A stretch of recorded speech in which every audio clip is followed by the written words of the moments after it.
Galera, o Palmeiras joga contra o Fluminense amanhã, essa partida fora de casa, lá no Maracanã. Fez de uma boa vitória contra o Atlético Mineiro, 3-2. Lembrando que o Palmeiras tem 2 jogos a menos. Vencendo esses jogos que tem a menos, pode ir para a vice-liderança do Campeonato Brasileiro. Vamos acompanhar aqui o pessoal do Galvão e Amigos falando sobre o Palmeiras, a vitória contra o Atlético Mineiro, falando também sobre a saída de Richard Rios. Vou deixar os créditos aqui na descrição. Você que está chegando por aqui e não é inscrito no canal, se inscreva, deixa o like para estar fortalecendo. Mas agora, bora pro vídeo, galera. Brasileiro, porque agora vivemos todas aquelas emoções da Copa do Mundo de Clubes. E agora o foco é no Campeonato Brasileiro. E a partir daqui 2 semanas vem a Copa do Brasil. Rapaz, tem cada confronto na Copa do Brasil de eliminação. Vou só 2 que me vêm à cabeça imediatamente. Tem um Corinthians e Palmeiras, um dança. E tem um Flamengo e Atlético Mineiro. Foi a final do ano passado. São todos campeões. Foi a final do ano passado. E a final do ano passado, eles se enfrentam agora nas oitavas. Pois é. Nas oitavas de final. Bora lá. Para a classificação, mas é importante ver o número de jogos, que isso faz diferença. Então, o Cruzeiro, nesse momento, é o líder, tem 33 pontos. Ou seja, tem um jogo a mais que o Flamengo? Tem. O Flamengo pode chegar ao mesmo 33? Pode. O Flamengo pode passar em número de vitórias e ser o primeiro? Pode. Mas o Cruzeiro já chegou. Ele já chegou aos 33 em 15 jogos. O Flamengo tem 30 com 14, o Bragantino tem 27. Ele perdeu a oportunidade que teve com a derrota de estar ali com o mesmo número de pontos do Flamengo, com um jogo a mais. O Palmeiras apareceu ali no G4, andou fora durante algum tempo, está com 26 pontos e 13 jogos. O Palmeiras, 26, se vencer as próximas 2 partidas, ele vai a 32. Nos 15 jogos ficaria 1 ponto apenas do Cruzeiro. O Flamengo pode ir aos mesmos 33 que o Cruzeiro quando completar os 15 jogos. O Botafogo aparece na 5ª colocação, tem 25, pode chegar aos 28, porque tem um jogo a menos 14. O Bahia, belíssima campanha, belíssimo trabalho do Rogério Ceni, está lá com 25, com 14 também, pode ir a 28, dá para chegar em terceiro ali, conforme os resultados dos outros. Aí, esse Mirassol, rapaz, que coisa espetacular, Mirassol. Olha o número de jogos, hein? Não tem jogador estrangeiro, não tem técnico estrangeiro, e tá lá o Mirassol, ganhou 3-0 do Santos e está com 13 jogos. Está na 7ª posição com 13 jogos, 21, 24, 27. Ele tem 2 jogos a fazer para chegar aos 15, 27, é ali o que está o Bragantino na 3ª posição. Espetacular a campanha do Mirassol. O Fluminense tem 20 pontos também com 13 jogos, pode se recuperar até os 26 pontos. O Atlético Mineiro tem 20 pontos com 14 e o Corinthians 19 com 15. Muda, vamos embora. Aí começa a encrenca, o Ceará tem 18 pontos, 14 jogos. Internacional 17. Olha,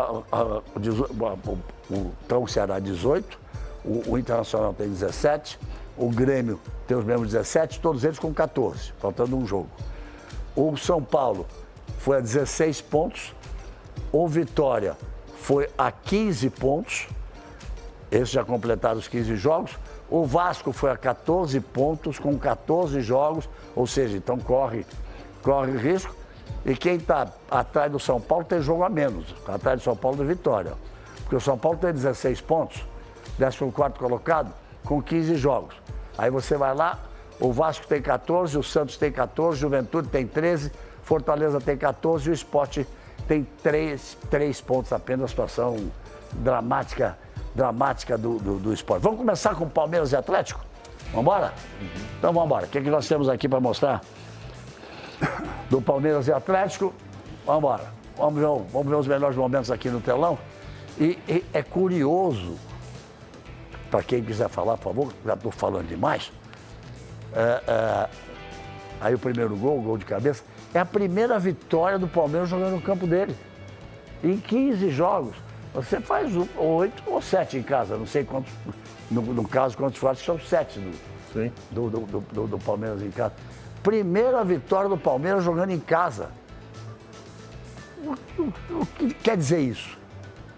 Falcão, Vanderlei, tem alguma explicação?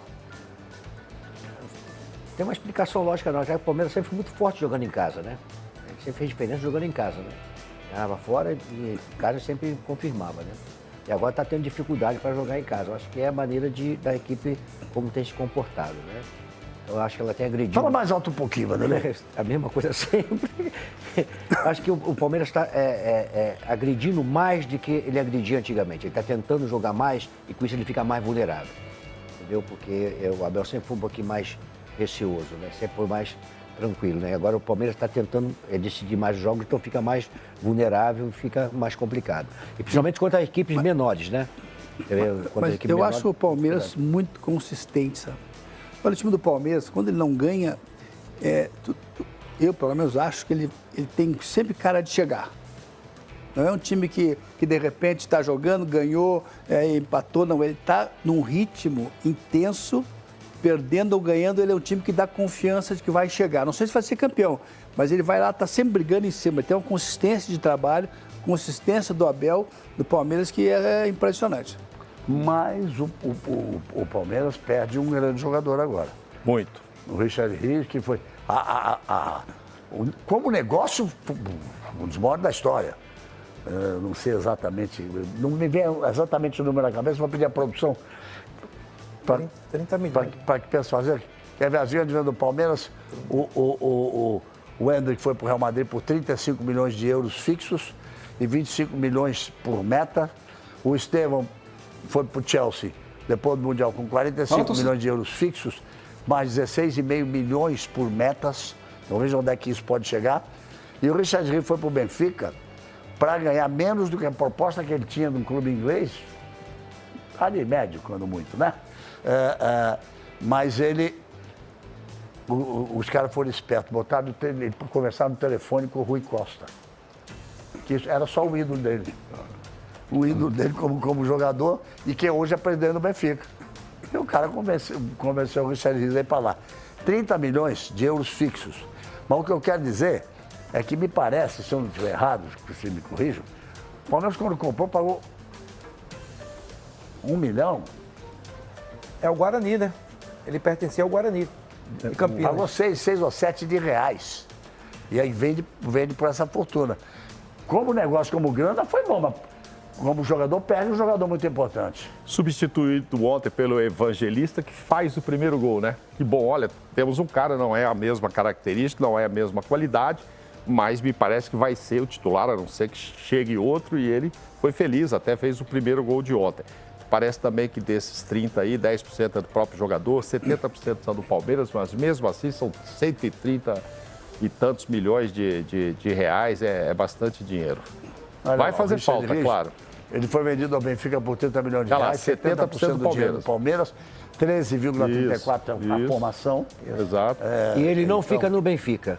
Esse jogador é um jogador que joga na Europa em time grande. Ele vai sair. O Benfica não seja grande. Se falava ele na Roma. Falava ele na Roma. Eu acho que ele é um jogador que vai. Estava querendo ele também. Eu acho que ele é um jogador que vai ter destaque e vai para uma equipe maior, porque ele tem a qualidade toda para jogar na Europa. Ele é aí também um jogador muito intenso. Aí, né, se ressalva também muito o trabalho da direção do Palmeiras e do treinador, né? Esses três, tem dois que se criaram no Palmeiras, o Estevão e o Endrick. A categoria de base do Palmeiras tem o João, que é muito. O valor está ali, ó, pagou 6 milhões de reais, que é quase 1 milhão de euros, é menos que 1 milhão de euros. Pagou um e vendeu por 30. Mas tô com isso que eles falaram ali, é jogador para mais. Pode sair do Benfica para outro grupo, porque é um grande jogador. E normalmente, Galvão, ele... Deixa eu fazer um pedido para a produção, para botar um pouco de som no estúdio, por favor, para que todo mundo possa se ouvir bem. E nós temos vários amigos, convidados, a Paty, mulher do Mauro Naves está ali, um beijo, do lado dela, a Desirê, minha mulher, um beijo, tem neta, tem minha filha. Eu estou então pedindo, por favor, coloquem som no estúdio, por favor. Estou enrolando aqui para ver se o som chega. Bota som no estúdio, um pouquinho de som, a gente falando, um pouquinho de som no estúdio para... Isso, pronto. Então, tem o Abel falando, vamos ouvir o Abel falar, porque ele diz, o Abel é inteligente, né? Aí ele falou, uma das minhas funções, pá, é valorizar o jogador. Se é por aí, tá tudo bem. Vamos lá ver. Uma das minhas funções como treinador é exatamente essa que aconteceu com o Rijo. É pegar num jogador que vale 100, ou vale 6 milhões ou 7 milhões de euros e transformá-lo num jogador 6 milhões de reais e transformá-lo num jogador de 30 milhões de reais. É pegar em jogadores da base que têm o valor de mercado e depois poder vender por um zagueiro por 35 milhões. Essa também é a minha função. Quando me contrataram, não foi só para ganhar títulos. Eu queria falar a respeito. Eu queria falar duas coisas. O Benfica, o clube português, ele compra por um valor entre 15 e 20 milhões e vendem muito bem. Esse jogador é um jogador e daqui a pouco, quando o Vanderlei falou, vai valer 50, 60, 70 milhões. Agora, eu gostaria de ir em cima do que o Abel falou.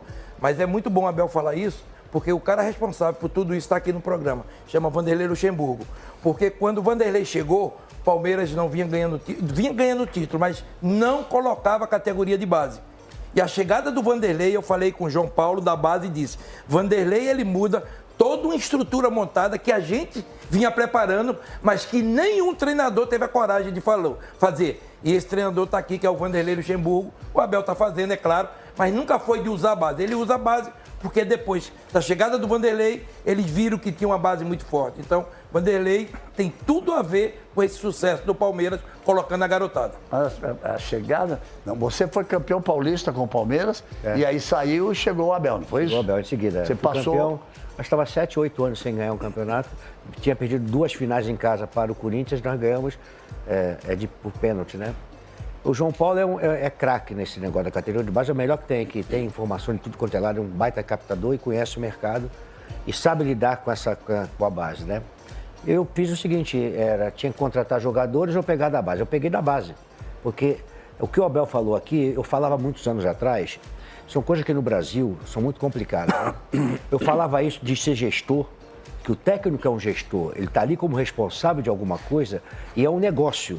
E ele tem que pegar da base, valorizar, botar para fazer custo e benefício, investimento, também tudo isso aí. Aí dizia que eu tinha que me preocupar só com o time em campo. Não, o técnico é um gestor dentro do negócio, aonde está todo o ativo do clube, que é na categoria de base, com os jogadores. Então, foi legal ver o Abel falar e ser bacana que ele tem que fazer essa função. Botar os jogadores da base para jogar, valorizar, trazer de fora, contratar bem comprado. Não pode contratar o jogador, que nem antigamente faria 10 milhões para repatriar um jogador de dólares como repatriaram de mundo. Aí depois você dá de graça o jogador, viola. Não, você tem que comprar por 1 milhão e vender por 30 milhões. É assim que se faz negócio, é assim no negócio. Me parece que você está certo no que falou e o Abel está certo no que ele falou. Está correto. O que você falou, ele errou os números, ele errou os números. 100 milhões de reais, vende por 30 milhões de reais. Não, 30 milhões de dólares. 100 milhões de reais, vende por 30 milhões de euros. Só para lembrar, 4 dessa época do Luxemburgo. 4 que deram dinheiro pro Palmeiras dessa época do Luxemburgo, quando ele sai para entregar para o Abel. Todos vendidos. Patrick de Paula, Gabriel Menino, Danilo, que está voltando para o futebol brasileiro, Veron. Só para lembrar, 4 novos aí, tinha mais. Assim, nos últimos... Tudo que ele foi subindo e tal, naquele time. Mauro, nos últimos 5 anos, nos clubes que eu passei, foram vendidos mais de 1,5 bilhão de jogadores que eu peguei da base e botei para cima. Porque é isso que é negócio. O negócio, o entretenimento é o entretenimento, torcedor, paixão, né, emoção. E negócio é o business, você saber fazer a coisa funcionar. Gerir aquilo como um negócio.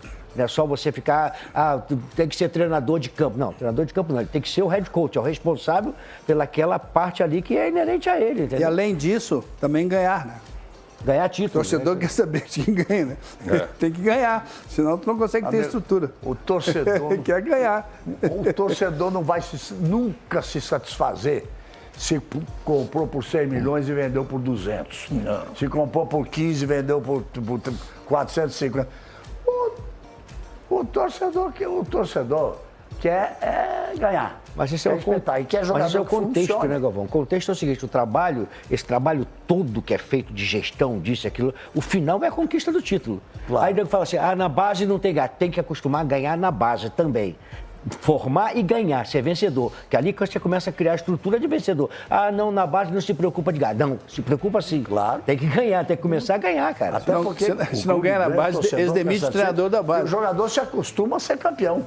É isso aí. Ele vai buscar o título mais à frente. Tem um treinador que falava pra mim uma coisa. Futebol é mentira, a verdade é a vitória. Acabou. Você tem que ganhar.